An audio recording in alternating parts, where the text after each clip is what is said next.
I'm like, How are you supposed to work out here in 105-degree weather? And no. Are you kidding me, Annie? Yeah. I work in the asphalt in the paving division at East Bay Mud, and that's the same thing we're fighting with the district. Is, how the hell are we supposed to wear masks and stuff when we're working over 300-degree asphalt Right. and out in 100-degree weather and what have you? It is life-threatening to not wear a mask. Exactly. And I work for 4 nurses. Well, it's life-threatening to wear a mask. That's what I'm saying. Yeah, to wear. Yeah. I work with 4 nurses, and one of them is an infectious disease nurse, and she is furious over this mandatory mask thing. She says, you're going to make people sick. Rebreathing their CO2, their toxins. And then they say, oh, well, it takes so much of amount for that to affect people.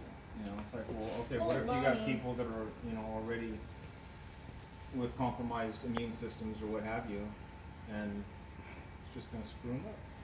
Yeah, thank God we have a lot of people on our site. We're trying a lot. Yeah. Well, Nationwide is. Shut up, Jen. That was great. We have the feed barn up here, Sheldon Feed, Corky who owns it. No mask. And he's going to have a horse expo Oh, really? at his place. I saw John from Buckaroo Leather in Placerville, or Shingle Springs. He was doing one somewhere. I forget where it was at. Oh, really? Yeah. Huh, where? If I find it again, I'll tell you. Good week. It was somewhere up in this area because I thought that's too far to go. It might be Sheldon Go Feed. No, it wasn't. It No? was somewhere. It was something. No. So look at that. Look at that right hawk. It's already come in a little bit. Yeah. And yeah, Although she's not in line with herself, but No. But hey, she's still, bit by bit, right? It's still they're closer No, together they're too. closer together, and it's turned better. Yeah. Mhm. Well, I'm not that I'm surprised. yeah, I can see this case is like very, very clear for me. Very clear. So There's her little it's gonna face, take you guys some effort. looking happy. Whoever, a little bit of dough, a little bit of effort, but she's totally backable. But she's starting to age, so you're gonna have Yeah, to, sure. yeah. Right. Take that into consideration. I mean ages, and you can turn the clocks back. Mhm. So if you were an old man with no shoes on, we'd say, how best can we help this man walk to the store? So at what point though, Mary, do they, when they're talking about the shoes and walking the vibrations in the coffin bone and all the little bones in the foot, so saying that iron shoes are bad for the horse's foot because the vibrations into the bones, that they need to go barefoot. I don't buy into that. That's what I'm saying. Yeah. So where do you balance off? Are they better off being barefoot? Or are they better off having It is every single horse. You have to look at their hoof wall. individual? Have And to if they look don't at their have hoof wall, they're not going to be able to go without shoes. Right. So then others would argue, though, okay, you're nailing a nail right directly into the lamina of the hoof, and you're weakening that hoof, that lamina inside the hoof. So there again, where does that? Some people say, oh, you have to have hoof wall to get a shoe on. Well, See when what I'm saying? so I hear that, and it's sad because that's such a teeny part of the Exactly. little, Right. What we want is joint angle so the heart can beat in the foot. That's what creates strong lamina. That's what creates strong vascular flow. If your barefoot horse is broken back Jaren, an angle, you listen to what Mary's saying? if your barefoot horse is breaking back its angles by either coming in too low or too high, you're breaking all of that veinage, vascular flow, and that's what's going to destroy lamina more than anything. Okay. But what you're looking more for is humans these days want a functionally sound horse or mule. They want something they can use. If you weren't going to use this foot, then leave it alone. Fine. Let it go find its own pathway. Right. She's going to sit right here. And with the bit in the horse's mouth and tell its back feet what to do with that bit. Right? Because the bit tells the back feet what to do. So if you're telling a back foot what to do and it's landing on its soft parts, in between that mouth and the foot, you're going to have a lot of angry tissue creep up. I do not agree with the barefoot philosophy, because barefoot philosophy is along with wild free horses. We are not dealing with a wild free horse right now. And I'm telling you, this conversation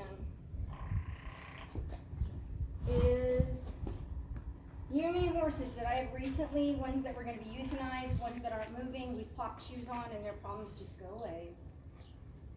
I believe it. It seems like this is just this rumor and this misunderstood thing. Now, I will tell you, if there is a horse that can stay out of shoes, yes, keep them out of shoes. But boy, do you need an expert eye. Boy, do you need to really, really see. You need somebody to read those tissues and see if they're angry or comfortable.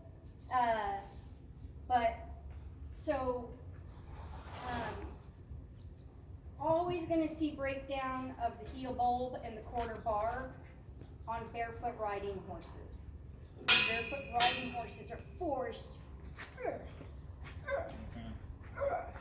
Oh Jesus, you're making me by that bit in my mouth, you're making me step on my ankle. And there's nothing there except So for when the you're asking squishy. to collect up, You're and- forcing them to step on this heel. And there's nothing there. So what you're gonna get is a closing of that hock over time. They're just gonna stove up.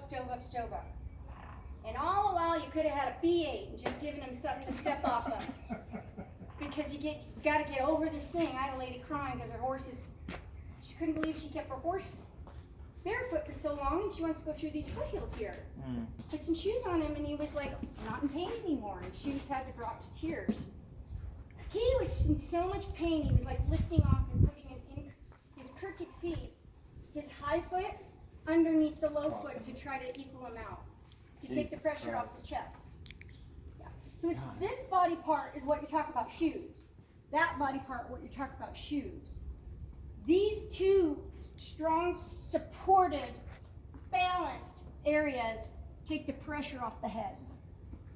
If these are not balanced and supported, that head, you know.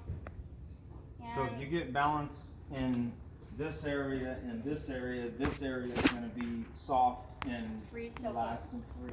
Yeah. So you won't have the head up at all. And she or he will be able to listen to you better. We'll have more energy. You'll have less exhausting breaths, because that air is going to go into the lungs instead of Right. It really is. You just want this whole area soft. So you look for clues. Are the teeth hurting? Are the feet hurting? What is going on here? Yeah.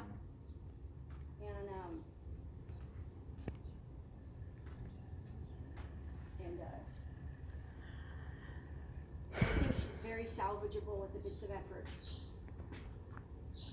To bring, and she's already a good horse here. I know, but what I'm talking about is sparkling. Yeah. Right.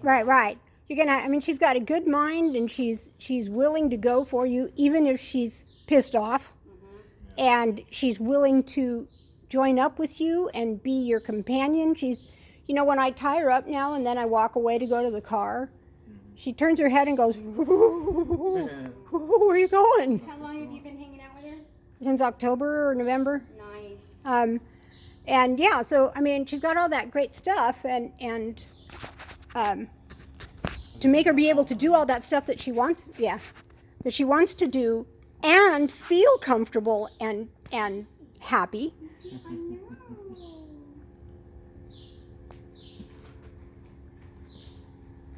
That's fascinating.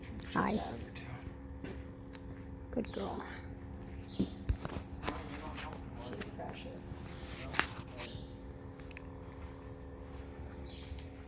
So these are all energy injection tools. They're not normal vibrators. These are all made from chiropractic, neuromuscular companies. And the activity will continue when I quit working today for several days. The energy will bounce around the molecules and get this tissue to start moving on a molecular level. She was stuck and it was hurting Yeah, her. you're good. You're good. I figured they'd do that. Do you, Yips? I I had these hips. And by the time I got to I think it was my first one was the worst hip, I would drive to the store and I'd put the car in park and open the door and then sit there going, and then I'd stand up and hold myself up on the car frame and the door and hang myself by my arms while I went. And, you know, people would ask me, are you in pain? And I would say no. Because it was normal. And that's how I think of her. She's like, are you hurting? And we're like, are you hurting? And she's like, oh, God, shut up. Let's just go do it. You know, she's not, you know, Wow. she's tough. Sometimes we're too tough. Yes, Right. yes. They mask their